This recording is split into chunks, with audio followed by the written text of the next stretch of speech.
Now, presented in digital widescreen. This is HOI 19 News at 10. Accurate, balanced, to the point. It's harvest season, and local farmers give us the rules of the road when you see one of these coming your way. Plus, a new business opens its doors in Peoria. We'll tell you what's on tap for their big opening day. Good evening, everyone. Welcome to HOI 19 News at 10. I'm Cassandra Hager. Eric Green has the night off. We'll get to those stories in just a moment, but first here's Chief Meteorologist Chuck Collins with a first look at that forecast. Hi, Chuck. Hi, Cassie. What great weather for harvest, for construction, painting, caulking, anything outdoor. If you'll forgive the analogy, you need to make hay while the sun shines, and it will be shining for several days with temperatures in the low 80s now through the weekend and the early part of next week. Look at the highs around the area today. 83 officially in Peoria, a little bit warmer in Lincoln with 84, 82 in the Twin Cities, a little bit cooler northbound, but anywhere from 78 to 84 on the high side today, and more the same is on the way. 70 right now in Peoria. Temperatures balmy for this time of the night, this time of the year. 64 in the Twin Cities, a little bit cooler northbound, 62 along the I-80 corridor. Otherwise, everybody looking at 65 to about 70, I-74 south. Radar and satellites, just a few clouds. We have these little disturbances coming our way, but they're plowing right into a dry air mass, just eating those up, and all we're getting are the clouds. The winds aren't a factor, anywhere from calm to about 8 miles an hour. They're variable right now. Eventually, they'll turn into the south, and actually we'll start feeling a little bit more humidity in the air. We'll call it a tad muggy over the next few days, nothing oppressive. 74 in St. Louis, 64 right now in Chicago, so very comfortable all across the Midwest here tonight. So we'll see partly cloudy skies. Another nice one. A little bit warmer, though. 55 to 60 on the low side of things. Planning your day tomorrow? Well, we'll check out 82. More the same on the weekend and the early part of next week. What about rain chances? I'll talk about that in a few minutes. Cassie. Alrighty, thanks, Chuck. Well, harvest season is in full swing, and that means keeping an eye out for farm equipment on the road. According to the latest USDA crop report, this will be a record year for corn, and soybeans are also expected to see a record year. But with a good harvest season comes safety concerns. HOI 19's Catherine Tellez hit the fields for the story. With harvest season in full swing, this is something you're likely to come across if you travel county roads. Yeah, it's annoying, but what can you do? We don't want to be on the road any more than they want us on the road. In order to get from field to field, farmers have to drive their equipment on the roads. If you get behind a combine or tractor, the best thing you can do is give them space and be aware of what's going on. The main thing is just the oncoming traffic and people that are trying to get around you as fast as they can. They just need to be just a little more patient with us. If you can't see the mirrors of the combine, then I can't see you. If you're right behind me, I might see a shadow, but it's a little hard to know if you're there. So that's why I would ask you to stand back just a little bit. Another tip, if you're coming towards a farmer, don't just stop. If needed, it's easier for them to stop for you. And both farmers and drivers agree that it's better to get where you're going a few minutes later than risk an accident. Slow down and be respectful of them. I mean, it's their job, and if they didn't do their job, we wouldn't get the things that we needed. It's probably always better to be safe, especially when you don't know what's coming, people turning off from the oncoming lane. You know, we have this big equipment. If we tangle with a car, the equipment's going to win. In Morton, I'm Catherine Tellez. There's still a lot of work to do in the fields. The latest crop progress report shows only 6% of the Illinois corn harvest has been completed. That's up from last year by 2%, but down from the 5-year average of 17%. Illinois State Police are cracking down on speeding in construction zones. A special detail known as Operation Safe Travels was set up along the Morton construction zone on I-74 this morning. Troopers focused on 3 common violations among drivers: speeding, cell phone use, and the Illinois Move Over law. 104 citations were written. 92 of those were for speeding. Just to raise awareness and let people know that we are out there, and the construction's only 3 miles long. All you got to do is slow down. You might lose 30 seconds on your trip, but you might save a life and prevent a crash. In total, police have given out more than 800 citations for speeding in a construction zone this year. Troopers say most of those violations were in the Morton construction zone.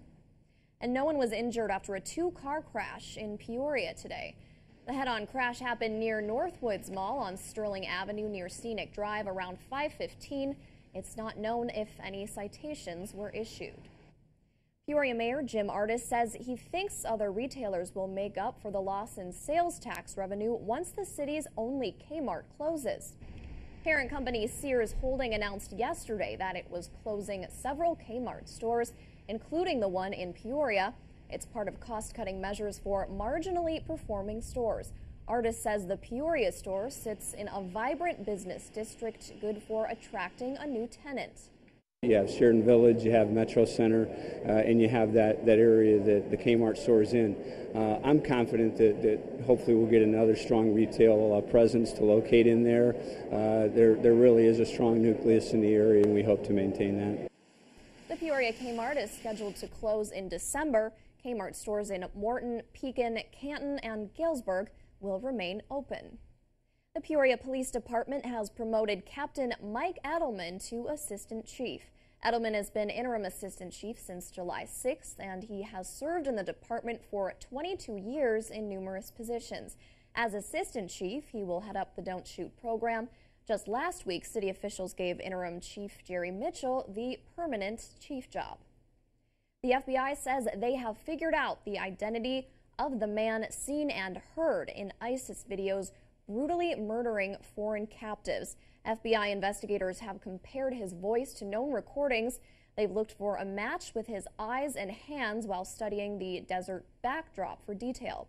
The FBI director says the Bureau will not reveal the killer's name, but vowed to bring him to justice. And new tonight at 10, Jimmy John's says over 200 of its stores had customers' credit and debit card data stolen. 23 Illinois locations, including stores in Champaign, Quincy, and Springfield, were all affected. However, no stores in the immediate Peoria area were hit. People who use their credit cards or debit cards at a Jimmy John's are at risk. Illinois Attorney General Lisa Madigan suggests people set up a transaction alert with their card company. So if you're sitting watching NBC News and you get an alert that someone's at Best Buy buying a flat screen TV, you know you've got a problem, and you should politely walk away from the TV set, flip your card over, call the 800 number on the back, and clean it up immediately. Jimmy John's is also offering credit protection to impacted customers. That number is 1-855-398-6442. A controversial member of the president's cabinet is resigning. Attorney General Eric Holder is stepping down after being on the job for 6 years.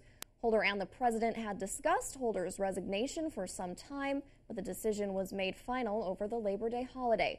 During a news conference today, Obama praised Holder's work as the first African-American Attorney General. Thanks to his efforts, since I took office, the overall crime rate and the overall incarceration rate have gone down by about 10%. That's the first time that they've declined together at the same time in more than 40 years. Holder will remain Attorney General until a replacement is named. Ferguson, Missouri's police chief is apologizing for his department's handling of the Michael Brown shooting and the aftermath. Brown was unarmed when he was shot and killed by police officer Darren Wilson last month. That shooting sparked protests and riots in the city. In a video released today, Chief Tom Jackson said he was sorry that it took investigators 4 hours to remove Brown's body from the street. The time that it took involved very important work on the part of investigators who are trying to collect evidence and gain a true picture of what happened that day. But it was just too long, and I am truly sorry for that. Since Brown's death, the city of Ferguson has been a flashpoint in the discussion of race and excessive force by police. A grand jury has been meeting since late August to decide whether the officer who shot Brown should be indicted. A Peoria teen is sentenced to 16 years in prison today for shooting a 14-year-old boy last October. Authorities say 16-year-old Robert Sanders was one of 2 Peoria teens who shot at 2 other teens after reportedly asking them if they were members of the Bomb Squad street gang.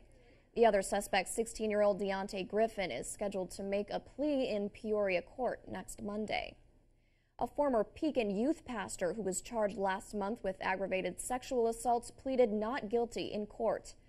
26-year-old Nicholas Lawrence was arrested last month after he allegedly had sexual contact with a child under the age of 13. Lawrence was arraigned in court today and was appointed a public defender. He's due back in court next month. A Charlotte Hornet basketball player is arraigned on domestic abuse charges. 25-year-old Jeffrey Taylor was taken into custody at an East Lansing Marriott early this morning. He's been charged with 1 count of domestic assaults, and malicious destruction of property.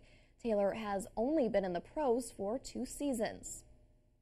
More than 100 people took part in a protest against sexual assault threats made by a group of anonymous hackers in Chicago. This comes after a group called the UChicago Electronic Army hacked a website posting the name and photo of a rape victim. Their post was apparently a retaliation for a Tumblr post on gender-based violence. Demonstrators say they refuse to be intimidated by the hackers. We do not take this lightly. I woke up and saw this. This is a threat against me, even as an alum. This is a threat against everyone at the university and should be taken very, very seriously. The university says it's contacted the operators of both websites to remove the offensive content. They also say threats could lead to disciplinary action. A suburban Chicago student is suspended for standing up to a bully, but the school says his actions were aggressive. Mark Rivera says he sat down and had a conversation with the bully, then walked away. But the unidentified bully made some comments, which made the high school football player turn around and step forward. According to the report, that was considered physical aggression and warranted the suspension. Rivera's classmates applaud his actions. He shouldn't be getting in trouble for defending someone. So everyone was like, good job, Mark. It would have been a bad thing if I would have waited. So I feel like I did the right thing and took the right step towards it. The school's principal wouldn't talk specifics, but generally about their anti-bullying policy, saying, quote, some students have good intentions of helping others, but the way they go about it can become a problem if it involves threats and can escalate an incident. Rivera recently returned to class. It may have taken several years, but a new business is set to open in the heart of Illinois. Still ahead on HOI 19 News at 10. Details on a new business that hopes to brew up support for opening day. You're watching HOI 19 News. Accurate, balanced, to the point. A new business is brewing in Peoria. HOI 19's Audrey Wise tells us what's on tap. For Todd Hayes and Christian Payne, it's a labor of love several years in the making. This Saturday, they are opening the Peoria Brewing Company. Working on the palate, just working on the whole thing, and just watching people drink is a real joy. On opening day, they will have 4 beers on tap, and soon will add 4 more. Probably my favorite out of the 4 right now would be probably Eric the Red. It's just a good, smooth Irish ale. They aren't a typical bar. They don't have a kitchen, but do have frozen pizza and popcorn. They say it's all about the craft beer, which is really growing in popularity. There's a big need for flavor. People want to drink beers with different flavors. They want to talk about the beers. And they want to ask questions about the beers. The beers will start flowing this Saturday at 1 p.m. Regular hours will be 4 until 11 Monday through Thursday, noon to 11 Friday through Sunday. It's located on Hale Avenue off Pioneer Parkway. One day they hope to be well known throughout the Midwest for their unique brews. I'm Audrey Wise reporting.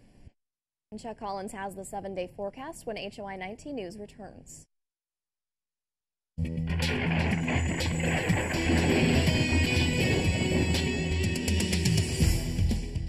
And welcome back, everybody. Let's go outside. A live look. Another calm night. A little bit warmer than it has been. IDOT Road Watch Camera Network, I-74 from the Jefferson cam downtown. Let's go elsewhere and see what's happening. The Illinois Ice Center cam at the Great Escape. There's the time lapse. A few clouds coming in. Little disturbance trying to make its way our way. The only result, clouds. No precip because the air is so dry. Beautiful shot of the clouds coming in west to east along the river. CSE software cam, Civic Center Plaza downtown. Cape Cod cam in Morton showing the clouds, and the Bratcher Heating and Air Conditioning geothermal cam Hewitt Hall showing those clouds as well. The weather headlines remain the same. Hey, we're back to the 80s through the weekend and the first half of next week. It's a rain-free forecast, so great harvest weather and construction weather, and a gorgeous weekend coming up. We could even see the mid-80s on Sunday. Satellite radar, just a few clouds. We have those little waves coming our way, but they quickly fall apart when they get into that drier air. 70 in Peoria, humidity of 65%. Dew point temperature is up. Last night the dew points were in the 40s at this time. Well, now they're in the mid-50s, upper 50s. So, yeah, it's a little muggy. We'll call it a tad muggy over the next few days. 64 in Bloomington, normal, 65% relative humidity, easterly winds at 8. Area temperatures, some clouds versus clear skies have resulted in a little bit of a drop-off northbound, 61 around Henry, but still looking at 68, 70 around Metro Peoria, Pekin, and Bartonville, Glassford areas. And wind speeds continue to come in from the east and southeast, but variable in some locations. They're calm to about 7. 71 in St. Louis, 62 in Chicago, so everybody very comfortable this time of the year. The radar and satellite continues to show those few clouds, but we have more breaks than clouds. And that's what we'll see again tomorrow with mostly sunny skies. You can see these little waves coming at us, but they're bumping up against a big ridge of dry air to our northeast, but a bigger ridge of dry air out to the west. Look at this right here. All that dry air extends way up into Canada, and that is our weather for the next several days here in the heart of Illinois, as all the precip will be held at bay and actually pushed north of us or south of us as that dry air takes hold and warms us up into the low, maybe mid-80s on the weekend. Low 80s tomorrow, though. 55 to 60 on the low side tonight. And as we get into tomorrow, 80 to 84.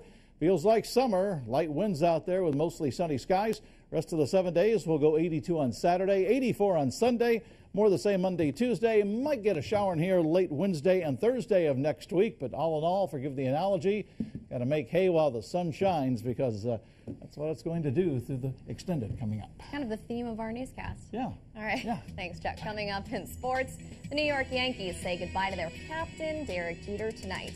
Plus, we preview tomorrow's big night of high school football. Sports Final is up next.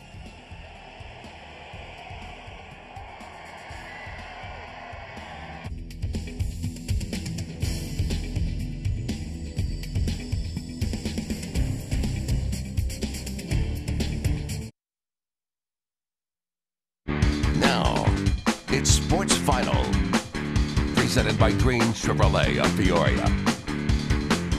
Hello, Heart of Illinois, the St. Louis Cardinals scoreboard watching tonight. Yeah, probably not going to like it, though. The Cardinals in Arizona to begin a series tomorrow night. The Pirates facing Atlanta's David Hale. They're a game and a half behind first place St. Louis. Second batter of the game, Travis Snyder. He's all about that base, All four of them, in fact. 1-0 Pirates. Edinson Valdez strikes out 10 in 7 shutout innings, and the Pirates win it 10-1. They are one game behind the Cardinals with 3 to play in the regular season. Amazing scene at Yankee Stadium. Derek Jeter's final home game as a Yankee. His final at bat, 9th inning, game tied 5-5. Jeter, the game-winning hit. Can you believe it? His final Yankee Stadium at bat. And it's a walk-off hero moment for Derek Jeter, 6'5", unbelievable. Tomorrow night is week 5 in high school football. It's the week after for Metamora. The Redbirds beat their big rival Washington last week. But Coach Pat Ryan is warning his team they can't have a letdown tomorrow when they host a Canton team that scored 60 points last week against Pekin. The other scary part when you watch them, other than the fact they scored 60 points, which is scary enough, is it's not one guy. We know Reed's a great runner. I mean, if you don't start with him, you're going to be in trouble. But it's not just one guy. And they got a variety of guys that are catching the football. The Notre Dame Irish began the year with 4 straight games against state-ranked teams. Tomorrow, the Irish host unranked but very dangerous Galesburg. You know, their running backs are both 2-year players. Their quarterback's a 2-year player. They are very much improved, and they're only 5 points from being 4-0. You know, they could have beat Richwoods Friday night. Tell you what, I wrote the kids a note Sunday, and I said, watch out. This is a good football team.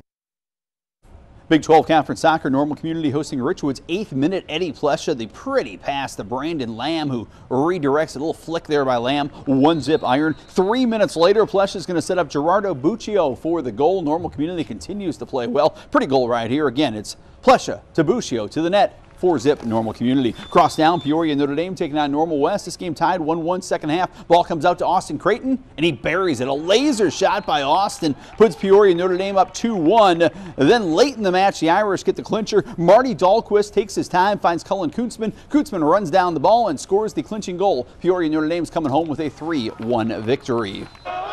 Holy libero, Batman. The dynamic duo checking out Normal West and Champaign Central. The Lady Wildcats on the attack. Madison Mosier to Maddie Williams. Pow for the kill. Then it's Mosier down the line to Tyler Brown. Bam!